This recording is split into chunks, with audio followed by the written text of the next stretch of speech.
You tap back into the Fixx right here on Holy Culture Radio, and still got Zilla on the line with me. So Zilla, let's talk about it, man. You got all this music, but where did it start?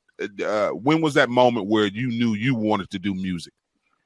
It's a great question. My father, I told you earlier about how my father's been an influence in my life. He's somebody who's actually been doing music since I was a child. So, like, I was a kid. If you ever heard, like, the parents who play their song and you hear the kid in the background, yeah, that's my dad. I was that kid, you know what I mean? So it started, I want to say around the age of 17. My father kind of pushed me into doing this little church thing. He was doing a song. He had an open verse. He want me on it. You know what I mean? I forgot my words. It was embarrassing, but I fell in love with it ever since. You understand? So that's been it. I came down and I actually tapped in with Free Life. Shout out to Ken Jones. And since then I've just been in the mix. Yeah. You tapped in. You came down and tapped in with the OG. That's the veteran. The legend, iconic legend, Ken Jones, man, been doing it for a long, long time. Shouts out to you, K. Joe. Who were some of, so, for you, just how you developed your sound, who were some of your musical inspirations that kind of helped you develop your sound? So secular, I would say Kendrick Lamar is probably one of the biggest for me. Just in terms of like the substance that he puts into his music, you understand, and how he's able to mix the, what would you call it? I guess just the kind of intellect with also some of the grit, you know what I mean? And the street. I think that's important, and being able to reach diverse crowds, because Kendrick is somebody who can appeal to, a white audience just as well as a black audience and everyone in between. And so I like to put real music and real life and real emotion over something that might appeal sonically, to my generation. So that's good, and I agree. You can hear it in your music, and that's why I asked. I thought you was gonna say J. Cole, believe it or not, but Kendrick. I can see the Kendrick too as well.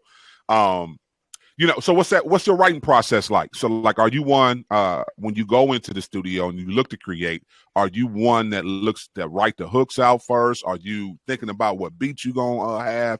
Like, talk to us about the creative process. Oh man, it's all over the place. It honestly depends. There are times where I could be intentional about finding a certain kind of beat, and I will. And then once I find that beat, if it's something in life that I've just gone through, a lot of times I know the beat based on the sound and the emotion that it invokes. You understand? And so that's something that, okay, that tells me what the topic might be about. But in terms of what comes first, when I listen to it, it's really what comes first. I won't hold you. Like, sometimes it's the verse that'll come first to me. Sometimes it's the hook.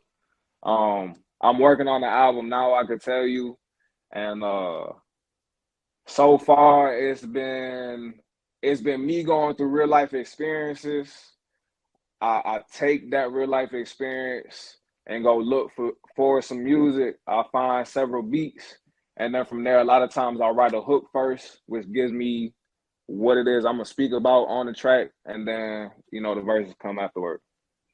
All right, so let's talk about some of these tracks, man. These bangers you got out, man. For the people who may have never heard them, I want you to break down the inspiration behind it and some of the verses, just talking about the transparency, because I think you do a very good job. My first introduction to you was the SRT track. Talk about that track, the inspiration behind it, and why you wanted to make that track. SRT to me, it's a fun track. You know what I mean? If you've been to Atlanta, Mopar, so Hellcats, Demons, all of those type cars is real popular. Definitely one of my favorites. So that's the title of the track, you know what I mean? And so it's just talking about what it means to be a Christian, and it don't gotta be the cookie cutter suit and tie. Like, I got partners that's still in the street. And I'm okay talking about that. So if you listen to the verses, you know what I mean, I'm talking about the fact that there are things that I even still struggle with as a Christian. I love God to death. But that being said, I'm still a man. You understand? I have imperfections. I have flaws. So we gonna talk about something real while still talking about something that's part of the culture. What's that like? Because I have to believe that a lot of your partners, like you said, you still got partners in the streets, and you know, you got great relationships with them.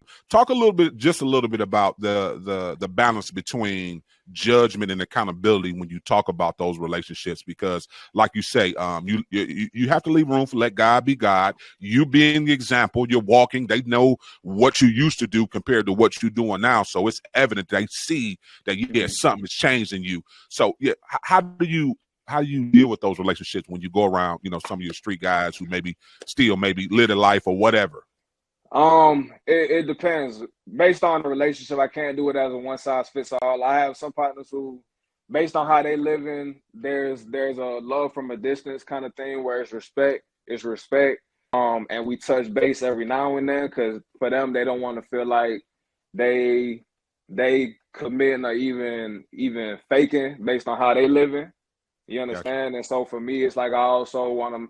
I have to make sure because I've been in them situations. Let's be honest. You can't be somebody who wants to be an example for God, but then you're also indulgent. So you have to be strong in yourself. You know what I mean? And so there's space there in some of those, but then in certain relationships too, it's they come to me for that. You know what I mean? So it's not a conversation. We're talking about everything that they're doing in the street. They're coming to me to ask for advice. A lot of times that's how it ends up being. You know, what do they think? What do I think? They're asking me what I think they should do as it relates to their predicament, something that they don't run into. And a lot of times, not even a lot of times, I might use myself as an example, but at the end of the day, I'm a kind of undergirded with the word.